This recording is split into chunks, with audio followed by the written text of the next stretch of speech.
ఒకప్పుడు ఇశ్రాయేలు దేశంలో ఏలియా ప్రవక్త అనే గొప్ప దేవుని సేవకుడు జీవించేవాడు. అతను ధైర్యవంతుడు, నిజాయితీ గలవాడు, దేవుని మాట కోసం ఏదైనా చేయడానికి సిద్ధంగా ఉండేవాడు. కాని ఆ కాలంలో పరిస్థితులు చాలా చెడ్డగా ఉన్నాయి. ఇశ్రాయేలు రాజు అహాబు మరియు అతని భార్య యెజెబెలు ప్రజలను దేవుణ్ణి వదిలి బయలు అనే తప్పుడు దేవుణ్ణి పూజించమని బలవంతం చేశారు. ప్రజలు భయంతో దేవుణ్ణి మర్చిపోయారు. దేవుని ప్రవక్తలను హింసించారు. దేవుడు ఏలియాను రాజు అహాబు దగ్గరకు పంపాడు. నీవు మారకపోతే సంవత్సరాలపాటు వర్షం పడదు అని చెప్పించాడు. ఆ మాట నిజమైంది. ఆకాశం మూసుకుపోయింది. పంటలు ఎండిపోయాయి. నీళ్లు ఎండిపోయాయి. ప్రజలు బాధతో కేకలు వేస్తున్నారు. దేవుడు ఏలియాతో చెప్పాడు, నీవు ఒక బుగ్గ దగ్గర ఉండిపో, నేను నిన్ను కాపాడతాను అని. అక్కడొక అద్భుతం జరిగింది. ప్రతిరోజూ కాకులు ఆహారం తీసుకొచ్చాయి. ఏలియా ఆ నీటిని తాగుతూ జీవించాడు. కాని కొంతకాలానికి ఆ బుగ్గ కూడా ఎండిపోయింది. దేవుడు మళ్లీ చెప్పాడు, సారెపతుకు వెళ్ళు, అక్కడ ఒక విధవరాలు నిన్ను చూసుకుంటుంది అని. ఏలియా అక్కడికి చేరి కట్టెలు ఏరుకుంటున్న ఒక పేద విధవరాల్ని చూశాడు. అతనడిగాడు, కొద్దిగా నీళ్లివ్వగలవా అని. ఆమె వెడుతుండగా మళ్లీ అన్నాడు, కాస్త రొట్టె కూడా తీసుకురా. ఆమె బాధతో చెప్పింది, ఇది మా చివరి భోజనం, నేను నా కుమారుడు తిని చనిపోతాం. ఏలియా చెప్పాడు, భయపడవద్దు, ముందు నాకు రొట్టె చెయ్యి, దేవుడు నీకు కొరత రానివ్వడు అని. ఆమె నమ్మింది. అద్భుతం జరిగింది. పిండి తగ్గలేదు, నూనె అయిపోలేదు. వారు చాలా రోజులు సంతోషంగా జీవించారు. ఒకరోజు ఏలియా ప్రజలందర్నీ పిలిచాడు. ఎంతకాలం రెండు వైపులా ఉంటారు? దేవుడు నిజమైతే ఆయనను ఆరాధించండి. ప్రజలు మౌనంగా ఉన్నారు. అప్పుడు ఏలియా ఒక సవాలు పెట్టాడు. 450 బయలు ప్రవక్తలు, ఒక ఏలియా. ఎవరి దేవుడు అగ్ని పంపిస్తాడో ఆయనే నిజమైన దేవుడు అని. బయలు ప్రవక్తలు కేకలు వేశారు, నాట్యం చేశారు, తమను తాము కోసుకున్నారు. కాని ఏమీ జరగలేదు. ఏలియా ఎగతాళి చేశాడు, మీ దేవుడు నిద్రపోతున్నాడేమో అని. ఏలియా బలిపీఠం కట్టించాడు. నీళ్లు 3 సార్లు పోయించాడు. ప్రార్థించాడు, ప్రభువా, నీవే నిజమైన దేవుడని చూపించు అని. వెంటనే ఆకాశం నుంచి అగ్ని వచ్చింది. బలి, కట్టెలు, రాళ్లు, నీళ్లు అన్నీ కాలిపోయాయి. ప్రజలు కేకలు వేశారు, ప్రభువే దేవుడు అని. ఏలియా ప్రార్థించాడు. చిన్న మేఘం, పెద్ద మేఘం, భారీ వర్షం. దేశం మళ్లీ జీవించింది.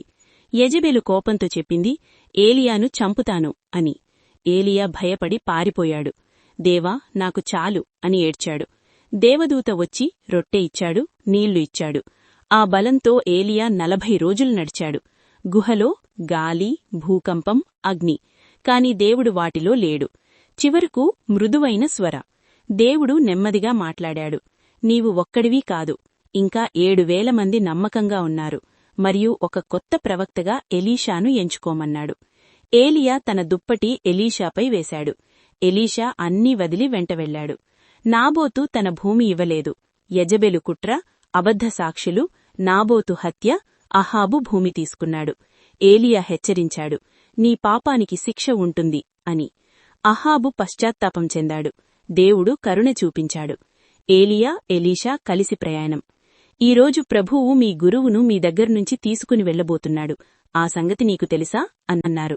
అందుకు ఎలీషా, అవును, నాకు తెలుసు, కాని ఆ విషయం గురించి మాట్లాడవద్దు అని వారితో అన్నాడు. ఏలియా మళ్లీ ఎలీషాతో అన్నాడు, ప్రభువు నన్ను యోర్దాను నది దగ్గరకు వెళ్లమన్నాడు, నీవిక్కడ ఉండు అన్నాడు. ఎలీషా ఏలియాతో అన్నాడు, జీవంగల ప్రభువు మీద ఒట్టు, నేను మాత్రం నిన్ను విడిచి వెళ్లను అన్నాడు. అందుకని ఇద్దరూ యోర్దాను నది దగ్గరకు వెళ్లారు. మరో 50 మంది ప్రవక్తలు వారి వెనుక బయలుదేరారు. ఏలియా, ఎలీషా యోర్దాను నది దగ్గర ఆగిపోయారు. ఆ 50 మంది ప్రవక్తలు కాస్త దూరంలో ఉండి నిలబడి చూస్తూ ఉన్నారు.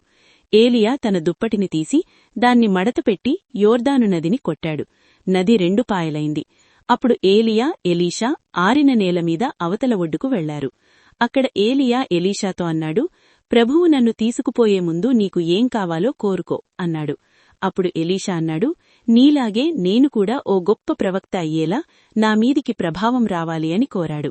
నీవు చాలా కష్టమైన కోరిక కోరుతున్నావు. అయితే ప్రభువు నన్ను తీసుకుపోయేటప్పుడు నేను నీకు కనిపిస్తే నీ కోరిక నెరవేరుతుంది. నేను కనబడలేదనుకో, నీ కోరిక నెరవేరదు అని చెప్పాడు. వారిద్దరూ మాట్లాడుకుంటూ నడుస్తున్నారు. అంతలో ఆకస్మికంగా మెరుస్తున్న రథంలాంటిది అగ్ని గుర్రాలు లాక్కున్నట్లుగా పెద్ద సుడిగాలి వచ్చి ఏలియాను పరలోకానికి తీసుకెళ్లిపోయింది. ఎలీషా ఆ దృశ్యం చూసి, నా తండ్రీ, ఇశ్రాయేలువారి మహానాయకుడా, వెళ్ళిపోతున్నావా అంటూ కేకలు వేశాడు. ఏలియాను ఎలీషా మళ్లీ చూడలేదు. ఏలియా వెళ్లిపోయాడని ఎలీషా చాలా బాధపడ్డాడు. తన వస్త్రాన్ని 2 ముక్కలు చేశాడు. ఏలియా పైకి వెళ్లిపోతున్నప్పుడు కింద పడిపోయిన దుప్పటి తీసుకున్నాడు. యోర్దాను నదిని 2 సార్లు కొట్టాడు. ఏలియా కొట్టినప్పుడు నది ఎలా 2 పాయలైందో ఎలీషా కొట్టినప్పుడు 2 పాయలైంది. దూరంగా ఉన్న 50 మంది ప్రవక్తలు అది చూసి, ఏలియా ప్రభావం ఎలీషా మీదకు వచ్చింది అన్నారు.